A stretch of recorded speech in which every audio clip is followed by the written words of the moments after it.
Hi there, Sharon Horne-Ellstrom here. Welcome to Supersize Your Business.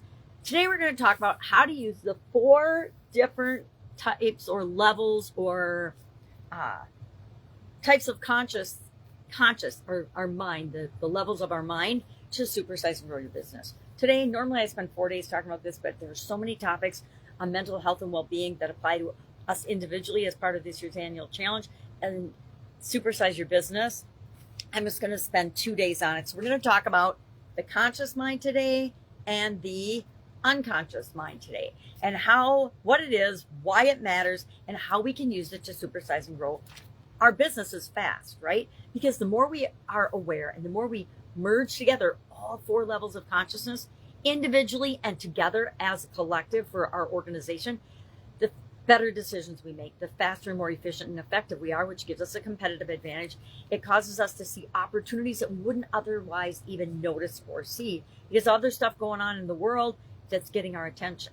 So, conscious mind. Let's talk about that first. I want my handy dandy graphic. Conscious mind, this was a shocker when I first heard this, and I always thought it was so objective and so analytical, and being an engineer by training and always super curious, I always look for the facts and figures and the scientific way to do things. So I believed that that human beings spent a whole lot of their time and energy being actually conscious, present in the situation.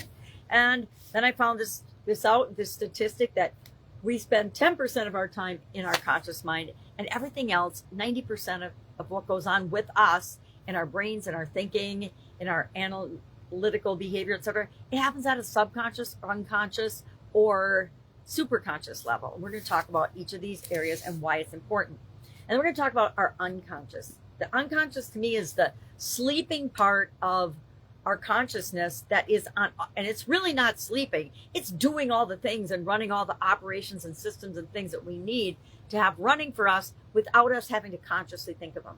Can you imagine if you had to consciously remember to blink your eyes or take a breath every time you needed to breathe or to cough?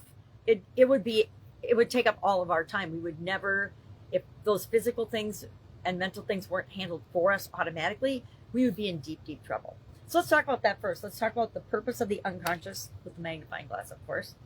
Our unconscious holds deep-rooted automatic processes that govern bodily functions like breathing, heart rate. Can you imagine if you had to tell your heart to beat all the time? That'd be trouble. And instincts. It also contains repressed memories or traumas, and therein lies the rub. And we'll see this in Carlos's story when I share that in a minute.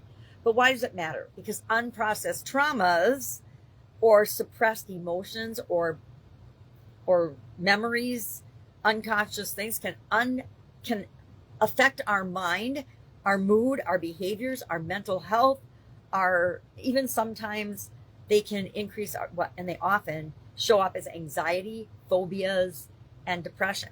Remember, we're not born with phobias or fears of anything. We're born with, actually, that's not true. I think we're born afraid of falling and loud noises. Everything else, we learn along the way. Our conscious mind, on the other hand, what is it and why does it matter? Well, that's where our awareness is. That's where we are in the present moment, present situation. It's part of the mind we use for rational thinking, decision making, analyzing, and paying attention to what's going on around us. It's the thing that keeps us safe and helps us be aware if there's a threat or if there's a bus or a car that's going to hit us if we don't step back up on the curb. Examples of and why does that matter? Well, it helps us to navigate daily life, right? It helps us to simply exist and be present in our lives. It helps us to navigate and make decisions, make choices, respond to stimuli, stimuli response. We can only do that in the present moment, and focus on tasks. We can only make decisions and choices and take action in the present moment. So we need to be conscious for that, right? Now, let's look at Carlos's story and see how these things interact and play together, even if we are often unaware of them. Carlos is a corporate professional. He's smart, he's efficient, he's excellent at his job, which are all conscious activities, right? But he experiences chronic anxiety. Doesn't know, but he's chronically anxious and sometimes depressed. Well, he went to therapy because he wanted to figure out what was going on. Because normally he felt great and his life was clicking along, but all of a sudden he'd get these bouts of depression or bouts of anxiety for no apparent reason. And he came to find out that as a child he was bullied, and he was not consciously aware of it at all, not even at a subconscious level. He had buried it so deeply he was not even aware of it, but he'd get these feelings of anxiety or depression. And as he heals, he's integrating meditation and journaling and other awareness things that help him find peace, improve relationships, and he's even begun mentoring other folks at his business, which is a huge move forward for him that will help him in his business and his career going forward. So that's just one example. So what are we going to do with this today? I want you to notice, or try to notice, or actually just think about and be grateful for all of the things that your unconscious mind does for you. I like to just think, oh my goodness, thank goodness I don't have to think for my heart to beat or for me to breathe. And I have a little insurance box for mine, but I'm glad I don't have to even worry about it or think about it or consider it anymore.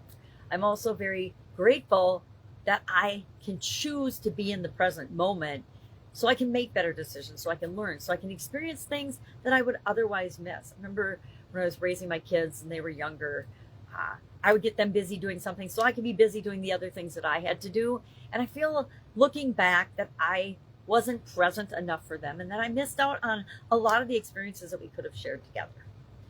Doing things, playing, coloring, things like that. I never really did that much with the kids because I always had so many other things I had to do while they were doing that, which kept them busy so I could do all the other things. But I do think we miss out on that by not being present.